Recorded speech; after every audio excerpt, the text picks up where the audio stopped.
കേരളത്തിൽ നിന്ന് മാത്രമല്ല മലയാളി നഴ്സുമാർ മറ്റു രാജ്യങ്ങളിലേക്ക് മൈഗ്രേറ്റ് ചെയ്യുന്നത്. ഇപ്പൊ കാനഡയിലുള്ള മലയാളി നഴ്സിന് ഓസ്ട്രേലിയയിലേക്ക് പോകണം, അല്ലെങ്കിൽ UK-യിലുള്ള മലയാളി നഴ്സിന് ഓസ്ട്രേലിയയിലേക്ക് പോകണം, UAE നിന്നുള്ളവർ പോകണം. എന്തുകൊണ്ടായിരിക്കും എല്ലാവരും ഓസ്ട്രേലിയ എന്ന് പറയുന്ന രാജ്യം തിരഞ്ഞെടുക്കുന്നത്? സാലറി ഫാക്ടർ ഒരു ഇമ്പോർട്ടൻറ്റ് ഫാക്ടർ തന്നെയാണ് അവിടെ സാലറി എന്നുള്ളത്.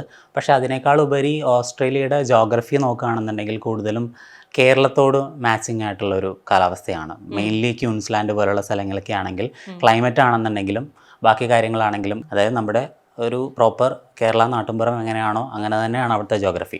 സോ അത് കൊണ്ട് ആൾക്കാർ അങ്ങനെ ഒരു സെലക്ഷൻ നടത്താറുണ്ട്. പിന്നെ ഇതുപോലെ തന്നെ ഫാമിലി ആയിട്ട് മൈഗ്രേറ്റ് ചെയ്യുമ്പോൾ അവർക്ക് കിട്ടുന്ന PR ബെനിഫിറ്റ്സും കാര്യങ്ങളും ഒക്കെ ഒരു വലിയ ഫാക്ടറാണ് അങ്ങോട്ട് മൈഗ്രേറ്റ് ചെയ്യുന്നത്. സാലറി എന്ന് പറയുമ്പോഴത്തേക്കും ഒരു ഓസ്ട്രേലിയൻ നഴ്സിന് അല്ലെങ്കിൽ കേരളത്തിൽ നിന്ന് പോകുന്ന ഒരാൾക്ക് ഒരു ആവറേജ് ഇയർലി കിട്ടുന്ന എമൗണ്ട് എത്രയായിരിക്കും?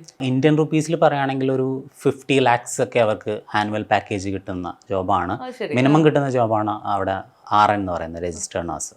അപ്പം വേജസ് കൊണ്ടും അവർ വളരെ കംഫർട്ടബിൾ ആണ്. നമ്മുടെ ഫാമിലിയെ കൊണ്ടുപോകാം എന്നുള്ളൊരു ബെനിഫിറ്റ് ഉണ്ടല്ലേ.